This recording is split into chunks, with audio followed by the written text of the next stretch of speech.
Former cabinet secretary Prabhat Kumar साहब, जो ICCFG के अध्यक्ष भी हैं और आपको आगामी 5 दिन के भीतर कई बार संबोधित भी करने वाले हैं। हमारे सहयोगी अधिकारी एडिशनल चीफ सेक्रेटरी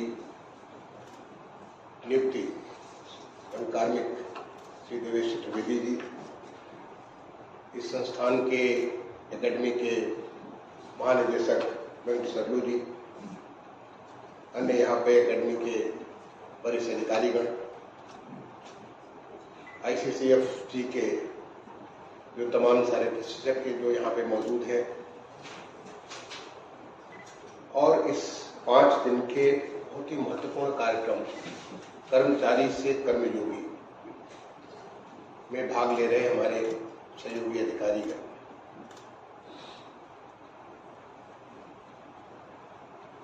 इस कार्यक्रम के बारे में जब मुझे डॉक्टर प्रभात कुमार जी ने, डॉक्टर प्रभात कुमार वो नहीं जो सामने आपके बैठे हुए हैं, बल्कि वो प्रभात कुमार जो हमारे, वैसे आप भी उत्तर प्रदेश काडर के भी हैं और वो भी उत्तर प्रदेश काडर के हैं, वो 1985 बैच के, हमसे 1 साल कनिष्ठ अधिकारी है।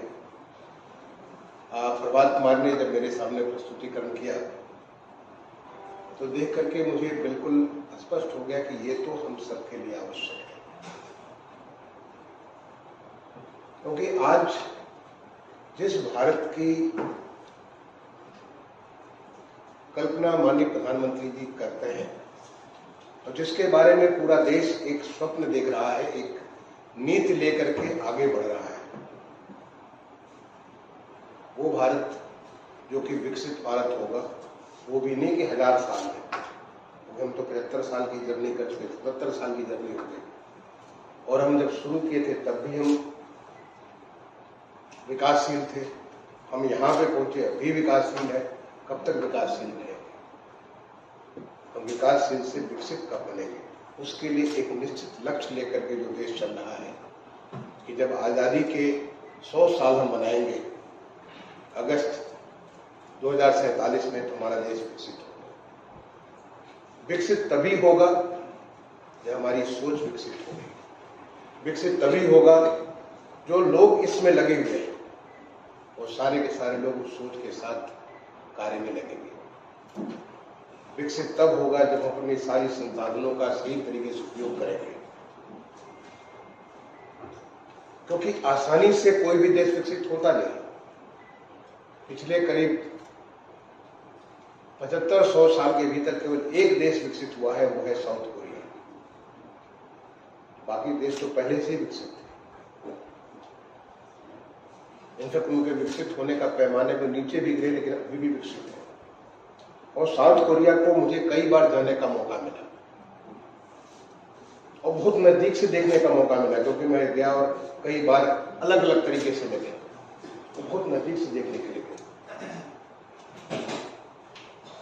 और उसमें एक जो मैं अंतिम बार गया था, उसमें मैं संयुक्त सचिव माइंस हुआ करता था। मैं एक शिप लेने गया था, जो हम हिंदुस्तान के इस पूरे हिंद महासागर में एक सबसे कोई भी जो समुद्र के अंदर खोज करने के लिए, जो मिनरल्स की खोज करने के लिए उतनी ज्यादा डेवलप शिप कोई नहीं है, उस शिप को प्राप्त करने गया था मैं। और जब मैं शिप का मुआयना कर रहा था तो मुझे लगा कहीं भी हमारी नजर ऐसी नहीं जाएगी जहां पे कोई उसमें कमी है, कहीं भी नहीं। काफी नजदीक से मैं और हमारे साथ एक दूसरे ज्वाइंट सेक्रेटरी, क्योंकि उनकी शर्त थी कि एक लेडी ही शिप को प्राप्त कर सकती, उनकी संस्कृति का अंग था। शिप को प्राप्त एक लेडी, तो हमारे साथ एक दूसरी ज्वाइंट सेक्रेटरी थी जो मिनिस्ट्री में फाइनेंस देखती थी, FA थी, उनको भी हम साथ लेके गए थे। हम लोगों ने पूरा देखा, ऊपर से नीचे तक, कहीं हमारी आंख ठहर नहीं सकती। तो शिप के वहां के जो हुंडई कंपनी के वहां के जो जनरल मैनेजर थे, मैंने कहा कि मैं आपके घर चलना चाहता हूँ, आपको देखना चाहता हूँ कि आप लोग खाते पीते क्या हो, रहते कैसे हो, इतना अच्छा काम कैसे करते हो, इतने कमिटमेंट के साथ, इतना परफेक्शन के साथ काम कैसे करते हो। अगर आपको इसमें आपत्ति ना हो तो मैं आपके साथ थोड़ा वक्त आपके परिवार के साथ बिताना चाहता हूँ, समझना चाहता हूँ। और मैं गया, वो बहुत उनको अच्छा लगा कि भाई कोई हमारे घर आने, उनके घर गया। और फिर मैंने पूरी कहानी सुनी, उनके परिवार से भी मैंने इंटरेक्शन किया और उसके बाद मैंने पूरी कहानी सुनी कि साउथ कोरिया कितना ट्रांसफॉर्मेशन कैसे हुआ। और मुझे लगा कि जिस प्रकार से वहां पे ट्रांसफॉर्मेशन हुआ, क्योंकि शुरू में तो लोगों को बड़ी तकलीफ होती थी। वो किसको सबसे ज्यादा तकलीफ हुई? पब्लिक सर्वेंट को तकलीफ हुई, क्योंकि वो 5 डेज की जगह 6 डेज हो गए, उनके वर्किंग आवर्स बढ़ गए, उनको तमाम सारी चीजें जो कि ऐसी चीजें जो कि उनके, जैसे कि हमारी जो बात कर रहे थे वेंकटेश्वर साहब बात कर रहे थे, प्लेजर और सेंसरी प्लेजर की बात कर रहे थे, वो सारी चीजों में कमी आ गई। एक ऐसा जनरेशन गुजरा जो कि जनरल वहां पे, वो पहले तो ही वाज ए डिक्टेटर थे, बट बेनिवोलेंट डिक्टेटर। बाद में वो इलेक्टेड, 10 साल वो बेनिवोलेंट डिक्टेटर के तौर पर काम किया, अगले 10 साल वो फिर उन्होंने डेमोक्रेटिक इलेक्टेड रूप में वहां पे उन्होंने देश की सेवा की। लेकिन जो परिवर्तन किया, आज पूरा का पूरा देश उस बात को मान रहा कि जो परिवर्तन हुआ वो इस लेवल पे ले गए जिस लेवल से वो एक विकसित देश नहीं बल्कि आने वाले समय हमेशा विकसित देश में रहे।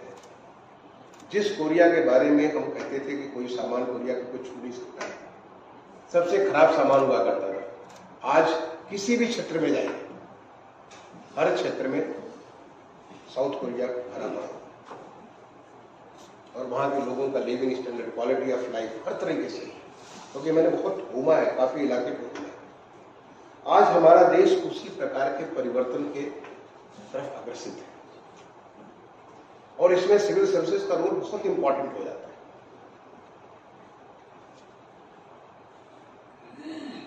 आप कर्मचारी हैं, इसमें तो कोई शक नहीं है, कोई कह सकते हैं हम कर्मचारी नहीं, हम तो अधिकारी, और अधिकारी भी एक कर्मचारी है। आप कर्मयोगी है कि नहीं है, इस पे विचार किया जा सकता है। आप क्या करेंगे कि आप कर्मयोगी होंगे, क्या करेंगे कर्मयोगी। मैं तो कहता हूं हर एक हमारा सरकारी अधिकारी, कर्मचारी कर्मयोगी ही होता है, क्योंकि अगर वो सरकार में आया है तो कर्म करने के लिए आया, क्योंकि there is a big difference between service and employment.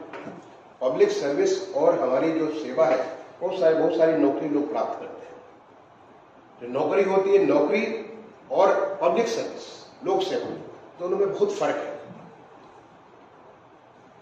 जब आप नौकरी करते हैं तो आपका एक 10 to 5 या इस प्रकार की कोई आपकी जॉब रिस्पॉन्सिबिलिटी बनती है। जब आप पब्लिक लोक सेवा करते हैं तो आपका कमिटमेंट बनता है, और अनलिमिटेड कमिटमेंट बनता है।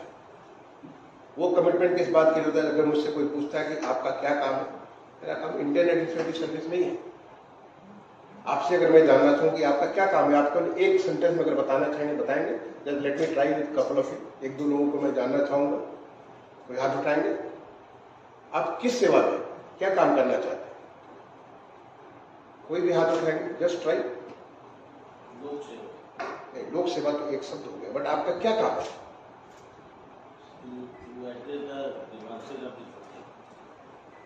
और कोई बताएंगे? कोई हमारा IAS प्रोफेसर बताएगा।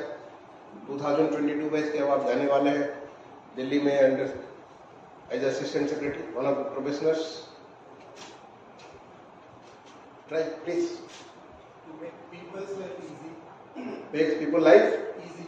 Very good. हाँ, और कोई बताएंगे? Somebody else? हमारा काम है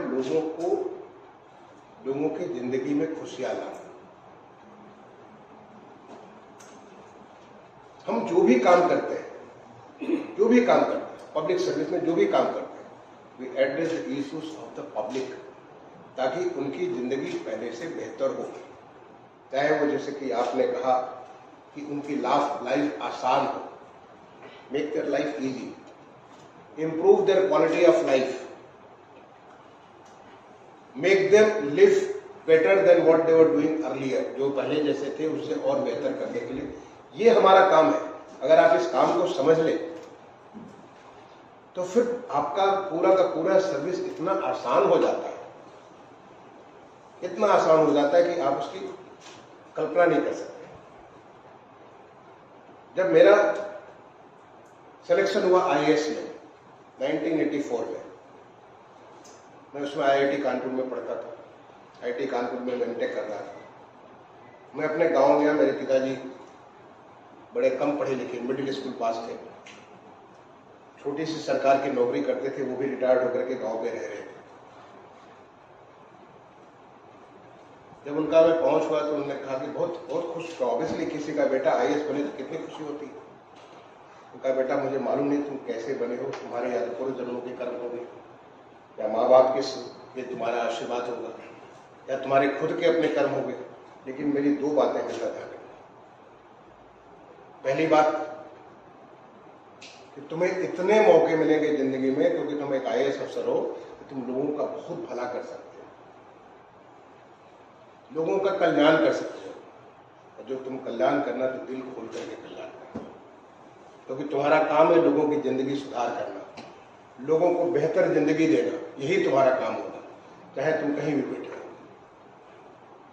एसडीएम हो गए, एडीएम हो गए, डीएम हो गए, सेक्रेटरी हो गए, भारत सरकार में रहोगे, जहां भी रहोगे तुम्हारा काम यही होगा, तुम पूरा दिल खोल करके काम करना। और दूसरा, अगर तुम्हें किसी को दंड देना हो, क्योंकि वो भी तुम्हारी जिम्मेदारी होगी, तुम न्याय की कुर्सी पर हमेशा बैठोगे। जब किसी को दंड देना हो तो एक बार नहीं 10 बार सोचना कि तुम जो दे रहे हो न्याय के साथ दे रहे हो कि नहीं दे रहे।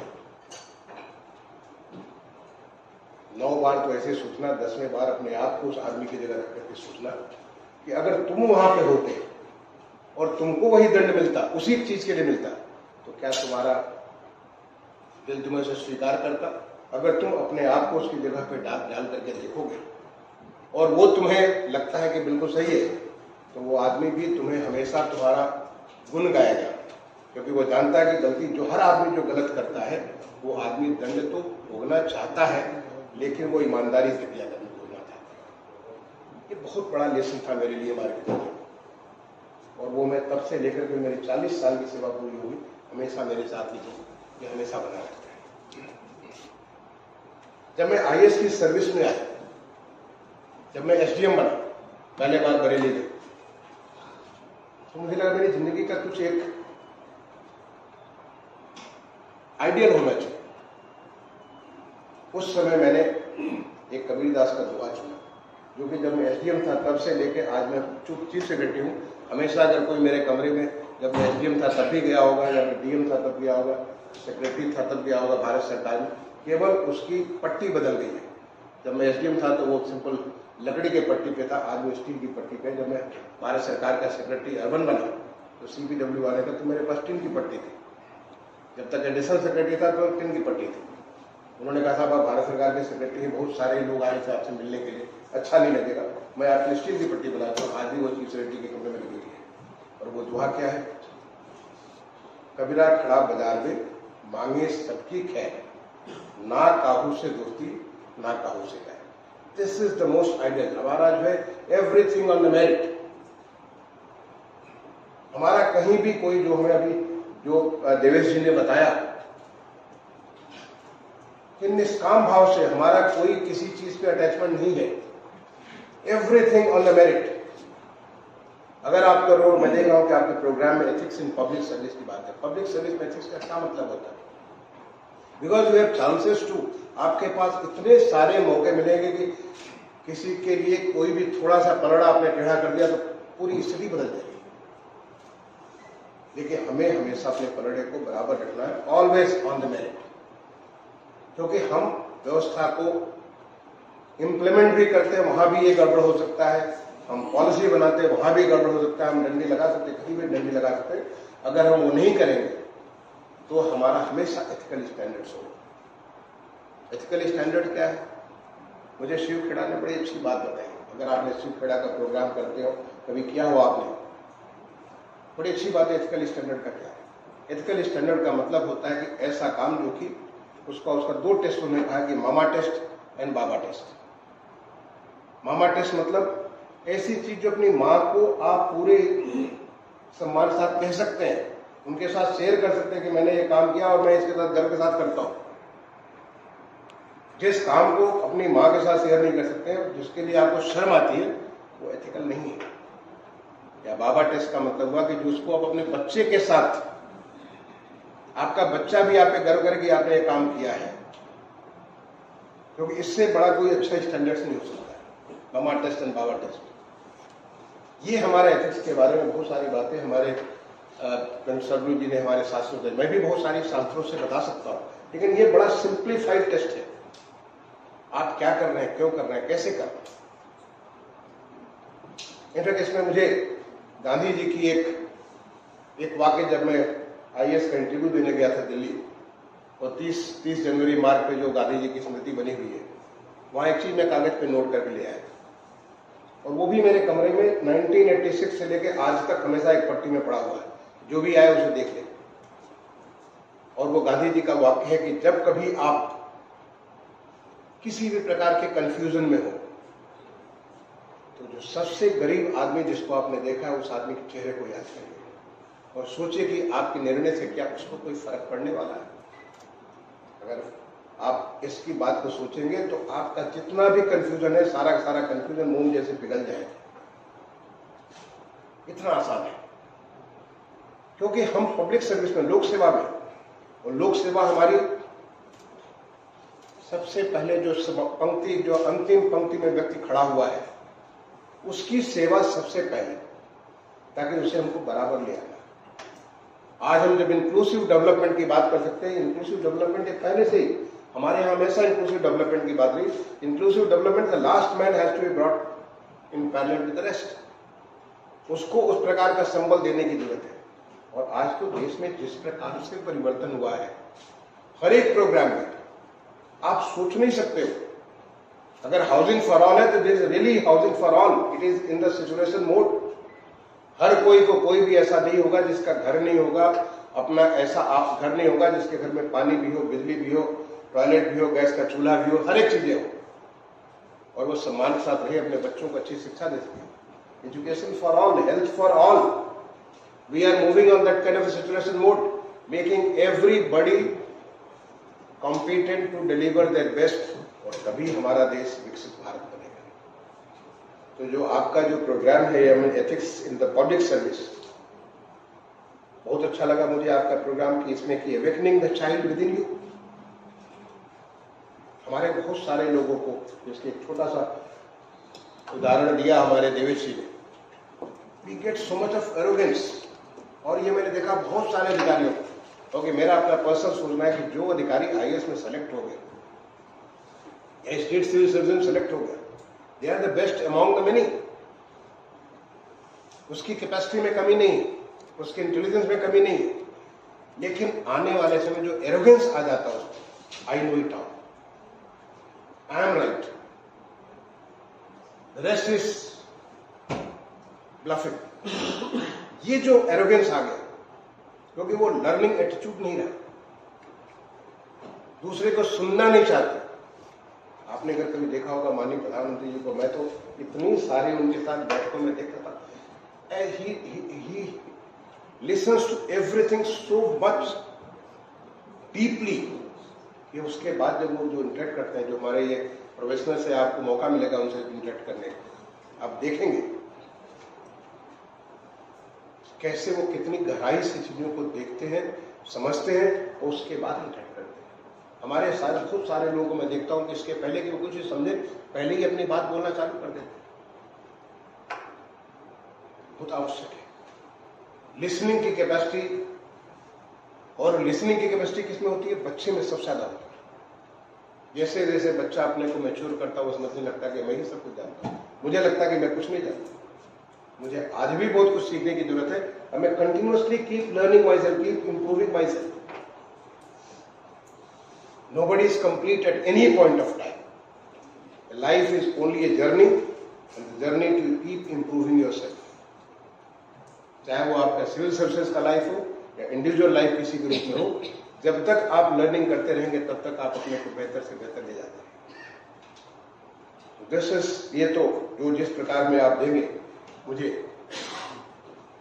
जानकारी नहीं कि किस प्रकार से ये आपको दी जाएगी, but awakening the child with in you, always keep the child inside you, conscious of learning, conscious of seeing things all around you, assimilating and implementing on ground. मैंने बहुतों को देखा विदेश में जाते, विदेश में जाके घूम घाम के चले आए और यहाँ क्या लाभ मिला, कुछ नहीं।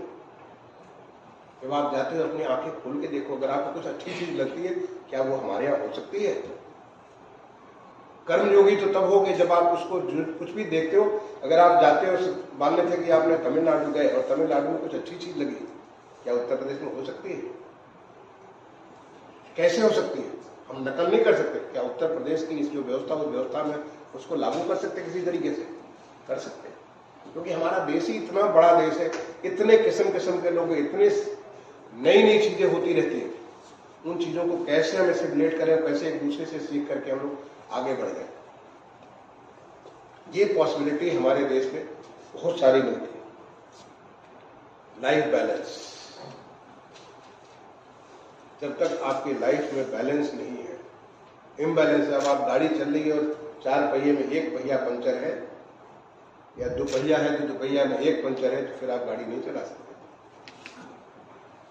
You have to maintain that balance in life, and your life is not just the work. Your life is also sitting in the family. But कुछ लोग उधर ही बैलेंस बना देते, कुछ लोग इधर ही बैलेंस बना देते। Strike a balance. इसीलिए मैंने यहाँ पे उत्तर प्रदेश में एक चालू किया capacity building series, capacity building lecture series, और इसमें तमाम सारे देश के ऐसे तमाम सारे हस्तियों को मैं बुलाता हूँ जो अलग अलग विषयों पे न केवल जानकार है बल्कि उस पर उन्होंने विशेषज्ञता हासिल की है। अगर आपने सुना होगा आप में से, क्योंकि ये हर 2 महीने 2 से 2.5 महीने में इस प्रकार के ऐसे लोगों को बुला करके उनके यहाँ पे व्याख्यान कराता हूँ, लोगों के साथ इंटरेक्शन कराता हूँ, कि जिससे हमें कैपेसिटी हम लोग बिल्ड करें, कैपेसिटी बिल्ड करके हम लोग और बेहतर कर सकें, चाहे वो अपने स्वास्थ्य के बारे में हो, चाहे हमारे मोटिवेशन के बारे में हो, चाहे हमारे कमिटमेंट के बारे में हो। हर प्रकार से जो हमारे पर्सनालिटी के अलग अलग अंग हैं, और ultimately all that will lead to better performance. इन पे कई बार तो मुझे लगता है कि जब हमको जीवन की नश्वरता का ज्ञान हो जाए, इसका एक छोटा सा उदाहरण हमारे वेंकट सबलू जी ने कहा, अगर हमें ये मालूम चल जाए कि आज तो हम प्रिविलेज हैं, I am an IAS officer, I am so and so, I am so and so, हम इतने सारे डिजिग्नेशन के रूप में हम हैं, but the designation is all temporary, all this will go one day and you sit as a common man, and all the decisions you are taking today may impact you tomorrow, may impact you or your families tomorrow. आज हमारा प्रदेश में अगर बेहतरी होगी तो यहाँ रहने वाले हर एक इंसान का, जिसमें मैं भी एक हूँ, वो भी फर्क आएगा। आज लखनऊ अगर बेहतर होगा तो लखनऊ बेहतर होगा तो वो सबके लिए भी होगा और हमारे लिए भी होगा। हम परमानेंट नहीं है। The moment you start feeling, ये जो नश्वरता की बात आप सोचेंगे तो फिर आपको स्वतः आप में जो एरोगेंस है, आप में जो है कि मैं I am so and so, I am so and so, all temporary, all for the time being, we are all have to stand in the line with the rest of the world, and when we stand with the line with the rest of the world, then we will realise maybe if I had taken a decision like this on one day, when I had that opportunity, I wouldn't have to face that what I'm facing today. अगर आपको व्यवस्था का सुधार करके, आज हमारा पूरा देश जो विकसित भारत के संकल्प के साथ आगे बढ़ रहा है, व्यवस्था में परिवर्तन करना चाहता है। The focus is twofold. One, bring ease in the living for the citizens.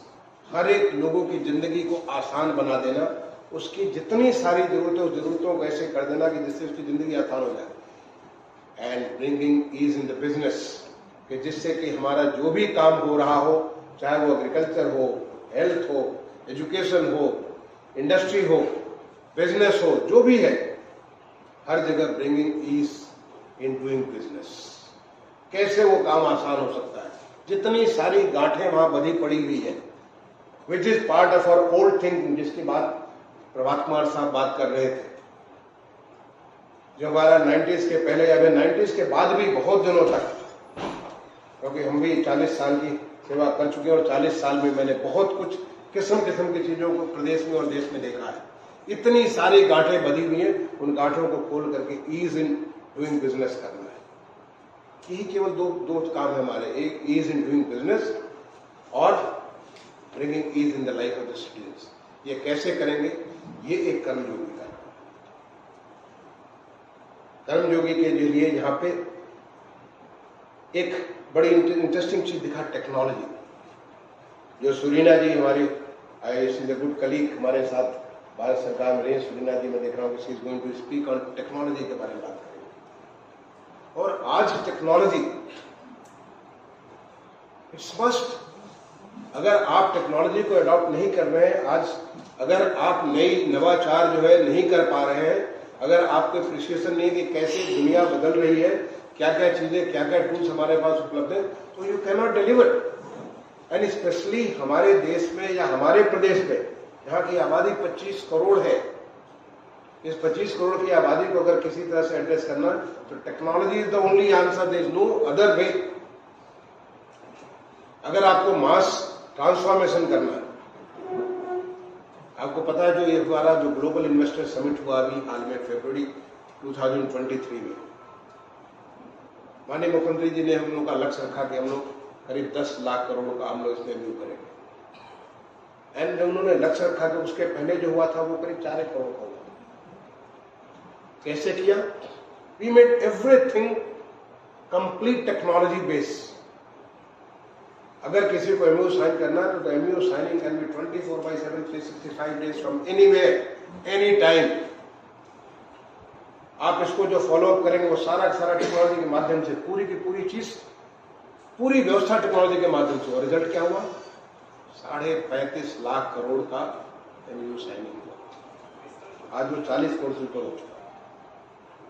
If we had not adopted the technology, in fact हमारा पहला जो ग्राउंड ब्रेकिंग सेरेमनी हुआ उसमें 10 लाख करोड़ से ऊपर 10.26 लाख करोड़ का जो ग्राउंड ब्रेकिंग सेरेमनी हुआ, पहला फर्स्ट ग्राउंड ब्रेकिंग हुआ। ये सारे प्रोजेक्ट धरती पे आ गए, उनका प्रोसेस चालू हो गया, उनका काम चालू हो गया।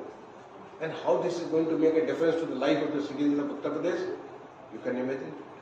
सोच सकते हैं जिस दिन ये सारे प्रोजेक्ट, और ज्यादा नहीं, 1.5-2 साल में सारे चालू हो जाएंगे, कितना फर्क लाएंगे केवल टेक्नोलॉजी का यूज करके।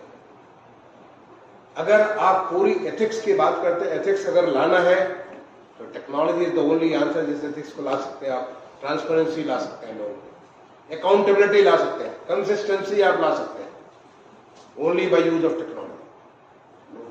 There is no other way, because हम जिस लेवल पे काम कर रहे हैं, जितने लोगों के साथ काम कर रहे हैं, हमें इस टेक्नोलॉजी को जो निष्काम भाव कहा, तो निष्काम भाव टेक्नोलॉजी तो हमेशा ही जो है, it is always agnostic to the situations. Technology doesn't differentiate between chief secretary and the under secretary, it is the same for everybody.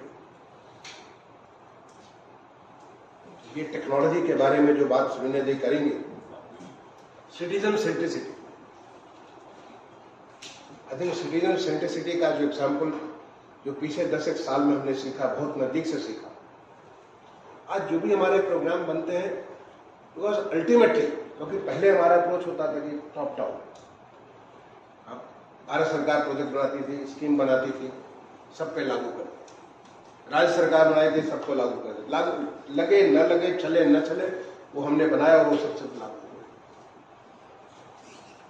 When we engage with the citizens, we will understand what they need.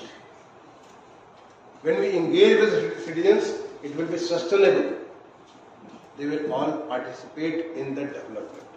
They will all be partners in the development. कि हम आप तो ये मान के चलो कि हम आप टेम्पोररी क्रिएचर्स हैं, आज इस डाल में बैठे हैं, कल दूसरे डाल में बैठेंगे। हम तो चले जाएंगे, जिले में कलेक्टर थे, जिले में सीडीओ थे, जिले में म्युनिसिपल कमिश्नर थे, हम वहां से चल के कहीं और चले जाएंगे।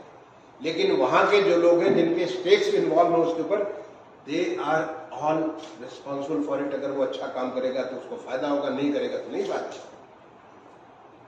आज इतनी ज्यादा लोगों में अवेयरनेस बिल्ड हो चुकी है बिकॉज ऑफ द टेक्नोलॉजी। जिस प्रकार से हमारा जो कम्युनिकेशन सिस्टम का जो प्रसार हुआ है, we have to make people as partners of development. They have to engage with them, और ये भी हमें कर्मयोगी बनाने में हमें मदद करेगी। यानी ये जो सारा का सारा जो पूरा प्रोग्राम अगले 5 दिन का चलने वाला है, उस 5 दिन के प्रोग्राम में you will touch upon such things which will make you more effective as a leader। और मैंने आज इसका एक बड़ा छोटा सा नमूना देखा। जब मैं पहुंच गया, मैं सामान्य तौर पे जब कोई भी कहीं भी टाइम देता हूं, मैं 5 मिनट पहले ही कोशिश करता हूं पहुंच जाऊं। 5-7 मिनट पहले मैंने पूछा तो पता चला कि बहुत थोड़े से लोग आए।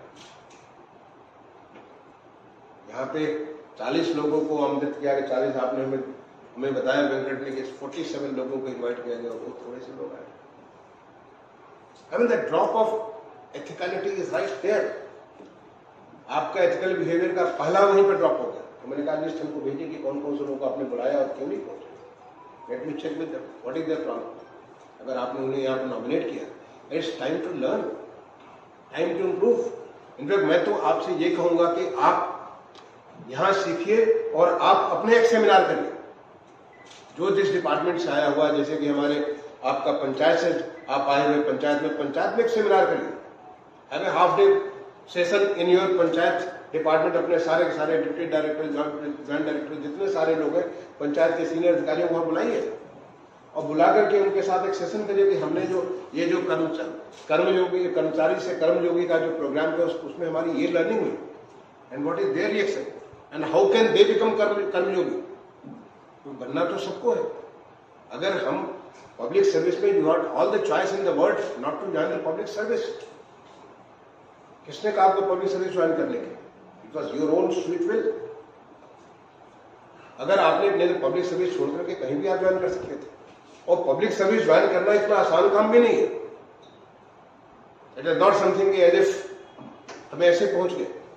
You had gone through competitive examination, PCS का, आईएएस का, तमाम सारे किसी भी सर्विस का, not only why only PCS and IAS, many other service. उसके उस कॉम्पिटिटिव मेथड के थ्रू आप बहुत सारे लोगों को पछाड़ करके आप पहुंच गए। तो you had that commitment and you know that कई सारे लोग आपसे बेहतर थे बट वो वहां पे नहीं आ पाए for whatever reasons. Maybe the providence doesn't think them the right person to join the public services. वो नहीं पहुंच पाए। तो आप अगर वहां पे पहुंचे हैं तो कुछ ऐसी ईश्वरीय व्यवस्था है, कुछ परमात्मा की ऐसी सोच है कि आपको योग्य समझा, तो फिर आप इस मौके को क्यों चूक रहे हैं? आपके पास ये मौका है, लोगों की जिंदगी को कितना बेहतर कर सकते हैं। And if nobody recognises you, at least you will recognise, because all of us have a god within us. हम सारे शिवोहम, हम सब सच्चिदानंद स्वरूप हैं, हम सारे ब्रह्म के रूप स्वरूप है।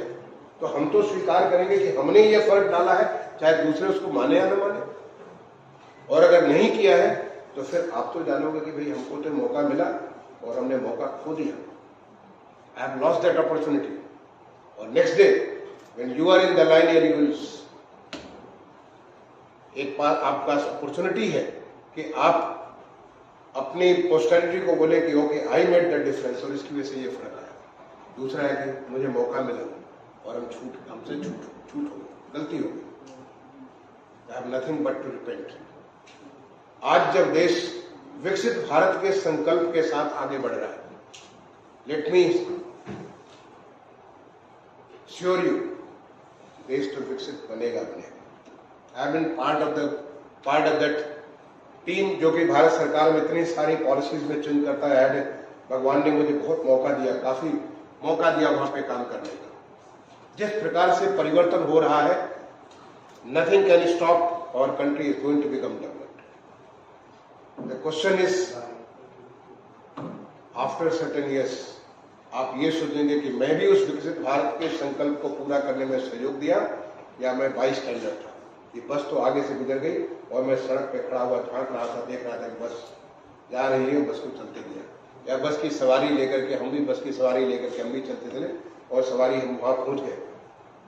Weather you would like to take that credit, तो मैंने कहा क्रेडिट आपको चाहिए, आप अपने बच्चों को, अपने ग्रैंड चिल्ड्रन को बता सकें कि देखो हमने ये किया, इसकी वजह से ये डिफरेंस है। आज देश विकसित है, इसमें हमारा भी ये छोटा सा योगदान है। मैं अपनी बात को खत्म करूंगा एक छोटी सी कहानी के साथ, जस्ट टू शोकेस दिस। जब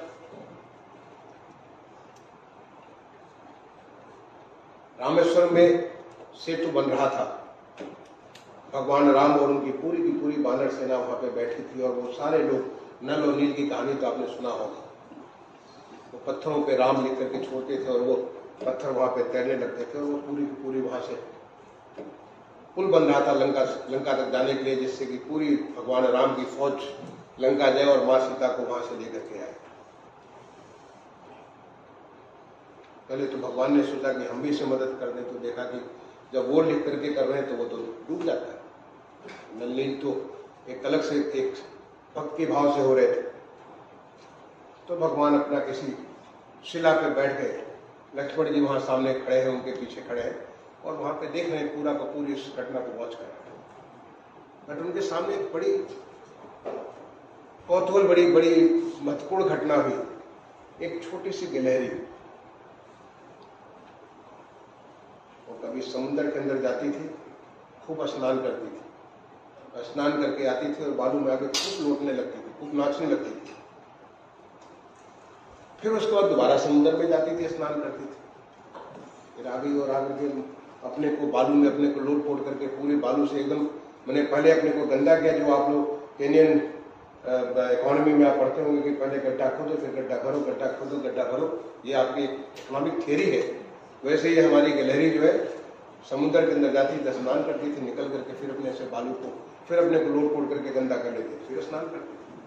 भगवान को रहा नहीं गया, भगवान ने गिलहरी को बुलाया, मैं तुम्हें बहुत देर से देख रहा हूँ, तुम लगातार मुझे स्नान करती है, गंदा होती, फिर स्नान करके गंदा होती, आखिर माजमा क्या है, क्या माजरा है इसके लिए? तो उसने क्या उत्तर दिया? इस समय भगवान का सेतु बनाया जा रहा है, जिसमें तमाम लोग पत्थर लगा रहे हैं। मैं अपने शरीर पे बालू लेकर के उन पत्थरों को जोड़ने के लिए, ताकि पत्थर के बीच में कोई जगह न रहे, तो उस पत्थरों को जोड़ने के लिए मैं वो बालू वहां पे डाल। ये गिलहरी क्या कर सकती है? लेकिन वो अपने बालू शरीर पे लेती है और जाकर के उस जो आपका पुल बन रहा है, उस पुल को जोड़ने का काम कर रही है। अब सोचिए कि क्या पवित्र भाव है, वो भी पुल बना रही है। चाहे कोई समझे न समझे, वो अपने आने वाली जनरेशन को बताएगी कि जब राम सेतु बना, तो उस राम सेतु में मेरा ये काम हुआ। तो जब विकसित भारत का संकल्प हुआ, विकसित भारत संकल्प विकसित पूरा होगा, तो हमारा ये योगदान हुआ, ये आप सोच सकते हैं, और ये करने का आपके पास मौका है, आप कर सकते हो। और कर तब सकते हो जब महसूस करोगे कि केवल मैं कर्मचारी या अधिकारी नहीं, बल्कि मैं एक कर्मयोगी हूं। उस कर्मयोगी के लिए तमाम सारे जो एस्पेक्ट जो है, उन एस्पेक्ट को जब आप उसको गहराई से समझोगे, जब जीवन की नश्वरता को समझोगे, जब अपने उस कार्य की नश्वरता को आप समझोगे कि हम आज के समय में मुख्य सचिव हूं, बस मुख्य सचिव, it is matter of time. फिलहाल इस समय मुख्य सचिव, बट मुख्य सचिव परमानेंट मुख्य सचिव नहीं हूं, या परमानेंट हम कलेक्टर नहीं है, परमानेंट हम विशेष सचिव नहीं है, सब टेम्पररी है। क्या परमानेंट? हमारा देश परमानेंट है। क्या परमानेंट? हमारे देश के लोग परमानेंट है। क्या परमानेंट है? जो कि हमने क्या किया वो परमानेंट है। तो आपको जो मौका मिला, उसमें क्या आप कर्मयोगी बनकर के उसका सहायता कर सकते हो, और वो करने के लिए कैसे इन तमाम सारे आयामों को, जिसको अगले 5 दिन में आपको बताया जाएगा, उन आयामों को कैसे आप जियोगे। और मैं आप सबसे अपेक्षा करूंगा, ये मेरी अपेक्षा होगी, और मैं कहूंगा इसको मंत्री में एक आदेश भी जारी करें, जो भी अधिकारी यहाँ पे ट्रेन होके जाएंगे वो अपने हाफ डे एक वर्कशॉप करेंगे, उस वर्कशॉप में अपने तमाम सारे लोगों को डिजिटल एंड फिजिकल माध्यम से जोड़ेंगे और उन सबके साथ चर्चा करेंगे। पहले तो खुद प्रेजेंटेशन करेंगे, फिर लोगों से भी सुनेंगे। कि जब आप दूसरों से सुनेंगे तो उनका भी पार्टिसिपेशन होगा, उनका भी कमिटमेंट होगा, और वो भी इसको सोच सकते हैं कि वो सारे के सारे केवल कर्मचारी या अधिकारी नहीं, बल्कि एक कर्मयोगी हैं। और कर्मयोगी किसके लिए? उस विकसित भारत संकल्प को पूरा करने के लिए। मैं दोबारा एक बार धन्यवाद देना चाहूँगा हमारे संस्थान के महानिदेशक और जितने सारे यहाँ के अधिकारी मिल गए जिन्होंने मुझे यहाँ बुलाया, मौका दिया, देवेश जी को जिन्होंने मौका दिया, और मैं जो हमारे संस्था यहाँ पे आकर के आपसे 5 दिन के लिए ट्रेड करेंगे उनको भी अपनी शुभकामनाएं दूंगा कि ये 5 दिन का सेशन एक महत्वपूर्ण सेशन हो और उससे उत्तर प्रदेश में एक नई कार्य संस्कृति को बनाने में हमें मदद मिले। धन्यवाद। जय हिंद, जय भारत।